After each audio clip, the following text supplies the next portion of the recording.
The 6 things you must do in order to win in every sales meeting. Many products, many services, many different types of things out there when it comes to sales. Everybody has their go-to, right? Which is like, oh, you got to follow these 3 things. You got to follow these 4 things. You got to do this. You have to do that. Depending on what you're selling, depending on the industry, right? You might be able to do a 1-call close. You might be able to do a 2-call close. You might be able to do a cold call and close, right? It all depends. But here's the deal at the end of the day. There are some fundamentals you must do. And in this video, we're going to go over what that is. Fundamentals you must do in order to create the real value for your customer. In order to make sure that you're not just trying to push dollars and cents, that you're not just trying to get your agenda out, but yet you're trying to make sure that your customer gets the most value out of every opportunity when working with them.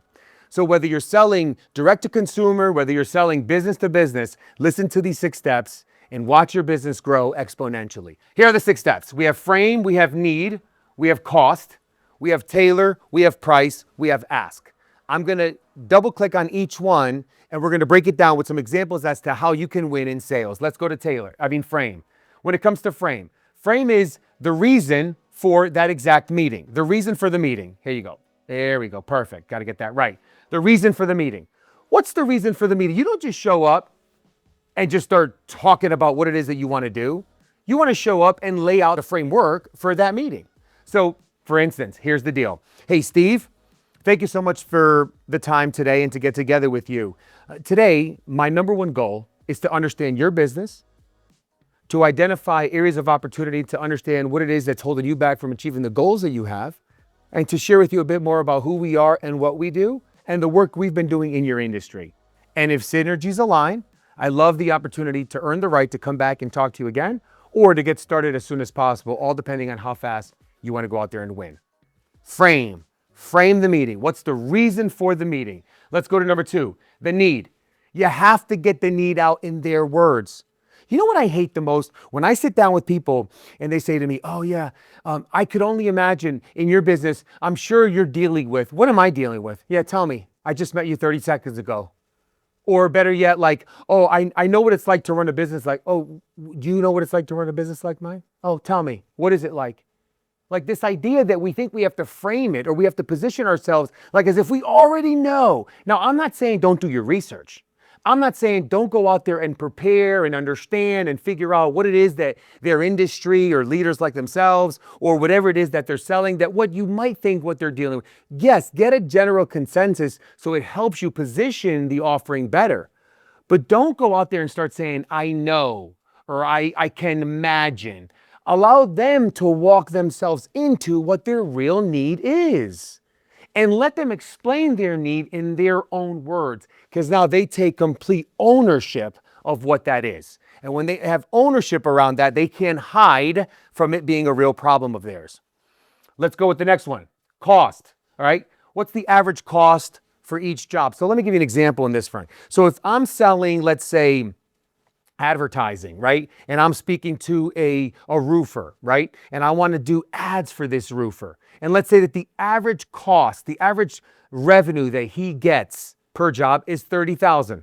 I want to know, fantastic. If my ads are going to cost around $2,000 a month and his jobs are around $3,000, then ultimately there's a great ROI there. So you want to start to think about this. And this is a critical thing to ask. Now, I'm going to get into that a little later here with the other points. But why do you want to ask this a lot is because this gives you a chance to understand exactly what you're dealing with. Because if you're trying to sell something, I'm going to give you another example. Let's back up a second. When I got into management consulting, we were selling 7-figure engagements to organizations, to really founders and CEOs of organizations, but they were 7-figure engagements. We didn't want to go below 750,000. We really wanted to be $1 million and above. And I remember I showed up to a meeting one day and I sat down with the CEO of a company. And when they prepared me for the meeting, they told me the company was doing 250 million in revenue. When I got there, after a few minutes of talking, they were doing 2.2 million in revenue. They're never going to spend $1 million or more if they're only doing 2.2 million in revenue. They don't have the money. So without knowing what kind of revenue they're generating, what kind of revenue that organization has, I can't sell them the right service. It's impossible. So remember, to be focused on their need, you have to understand first, what's their revenue? What's the cost? When somebody does business with them, what do they make, right? Very important to know that. Now let's go to the next point, Tailor. Tailor is the solution you're bringing to them. You see, I call it death by SKUs or death by opportunities or death by many different programs. Don't confuse your prospect. Give them two avenues to success. One is going to get them maybe double-digit growth. The other one might get them triple or quadruple. But don't confuse them. Folks, I hate it when people sit there and say, well, it all depends. I mean, you could sell them socks. You could sell them shoes. You could sell them the suit. You could sell them just tailored pants. Just sell them the belt. Just no. Understand what they're looking for. Identify their need. Give them two pathways to that success. And don't confuse it. And don't make it feel like as though they have a chance to go 14 different ways. Because when they're confused, they're going to ask for what? Exactly, more time. And when they ask for more time, what are they going to do? They're going to disassociate themselves from that need that they shared with you that was creating an emotional feeling within them, right? An emotion of, oh my God, I have to fix this, to now, oh, you know what? Yeah, I think I have it under control now. Yeah, I don't want to go talk to Johnny again. I don't want to go talk to Steve again. I'm just going to get confused. There's so many different ways I could go. I could go with a quarter page ad. I could do an email blast. I could do an Instagram or a LinkedIn or a Twitter or a TikTok or a Snapchat, or I could do a text message campaign, or I could no, it's, what are your goals? My goal is to generate X amount in revenue. Fantastic. How fast do you want to do that? I want to do it by X amount. Wonderful. What's leading you down this path of success? Why do you want to achieve that level of success? Get the why behind it. Oh, because of this, that, and the other. That's great. What have you tried before? I've tried this. Okay, and tell me a little bit about that. Oh, it worked. It didn't work. Okay, and we start to quantify their need, right? Back to the need again. But when you go to Tailor, two options. This and this. Which one you want? And here's why, right? Lead them to success. The next one, price. They're going to pay the price regardless. They're going to pay the price regardless. Guess why? Because you showed up, you were able to extract what their need is, right? You were able to understand their business from a revenue perspective, the cost of each job, the cost that they get, the revenue that they generate. You were able to put that all together. So now they have a price to pay. The price is either your price and they start to grow, or the price is the loss of revenue. I'll give you an example. Let's go back to the roofer example. Let's say, for instance, the roofer's job is around $30,000, and let's say it costs around $2,000 for them to do business with you, to get an ad out. Let's say that the ad generates around 10 leads per month, right? Let's just say 10 leads per month. Let's say that they have about a 30% closing ratio on those leads. So now they're going to close three deals, which generate around $90K.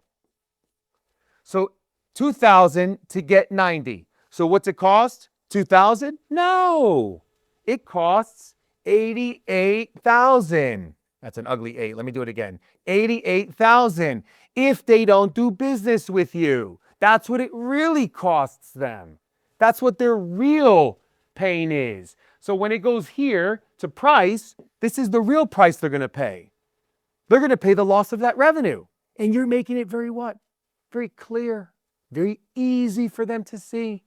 Very easy for them to understand that shame on them for understanding their business, having a need, understanding what their average revenue is. You presented them a tailored solution. Maybe the solution is, look, you can make 90,000, or we can make 150,000, or you can make 90,000, or we could even go smaller and we can make maybe 40,000. But guess what? You're either going to leave 38,000 on the table or 39,000 on the table, or you're going to leave 88,000 on the table. The net is you have to be the one to clearly allow them to see that. Because if you just sit there and say, we could get you a ton of leads, easily 10 a month. What's your closing ratio? Oh, you'll close around 3. So isn't that great? What's it going to cost me? 2,000 a month for a 12-month commitment. So 24,000 a year. Oh man, that's a lot of money. Yeah, but you're going to do a great job, I'm sure. So when do you want to get started? No. You have to be the one. But isn't it common sense, Johnny? Shouldn't they know? Isn't it common sense that they should realize how much money they're going to lose? They should do the math. I shouldn't have to teach them. Yes, you do. Because you're the one selling it. Selling the solution. Selling the hope. Selling the dream. Allowing them to understand it's possible. So please do the math for them. You're not dumbing it down. You're not making them feel stupid. You're just doing your job, which is to allow them to understand where you can take them and lead the human down the path to success, which is a sale, as we all know. And now lastly, ask. Ask for the deal with conviction. Because if you're weak, if you're confused, if you're not convinced, if you're scared, your prospect's going to do what? They're going to wiggle out. They're going to ask for more time. They're going to delay everything. And time kills all deals. So ask right away. Ask right away and reframe it, right? How's the ask? This is how's the ask. You know what? I appreciate the time. As we discussed, right? We're coming up here to the end of our hour. I really enjoyed learning all about your business. And I was glad that we were able to talk about the great goals you have and the need to achieve this level of success here within your organization. You have a great business generating a tremendous amount of opportunity per customer. And the fact that we have the ability to get you in front of these folks with a couple different options can truly allow us to achieve the goals that you're looking for. So I'm really excited about that. And, you know, Mike, allowing me to break it down and for you to understand the cost of what we're losing here if we don't take massive action together right now is tremendous. So let's go get started. Are you with me? Folks, I'm not trying to make it so, oh, it's that simple. I know it's hard. I know it's hard. Emotion, stress, frustration, the daily grind, everything. But when you create systems and processes in place when it comes to sales, it becomes easier. And when you start to feel that confidence and you own it, no matter what, you're going to walk into every deal saying, if I win it, great. If I don't, move on, because no stands for next opportunity. And I'm not saying let them go easy. Fight for the right to win there, right? Not just the party, but fight for the right to win. But you have to do it with data, with conviction, with passion, and transfer the emotion of certainty. You do that, you're going to win in the game of sales. Thank you for stopping by. If you like this video, click the like button, comment below, and do me a favor, share this with others. I really look forward for you also subscribing to the channel, folks. Like everybody asks, I'm here to say the same thing. When you subscribe to this channel, it helps the algorithm. It helps us stay in front of you more often. And do me one more favor. Click this link right here to watch the next video. Talk to you soon.